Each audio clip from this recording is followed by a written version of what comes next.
baboy. Dito yun, pagagaling siya. Ikaw pala nang laman ata. Bakit takot kayo? Tulog kayo? Tulog kayo na? All good? All good. Yes. Okay. Okay.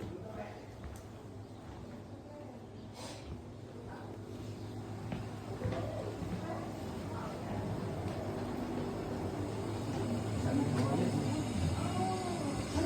Baka may patitigilin tayo.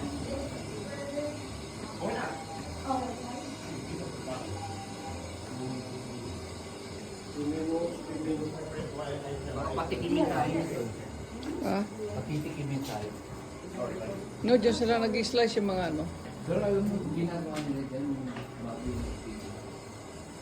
Oo, pinapakawalan nila doon sa makukulong na may bilibid.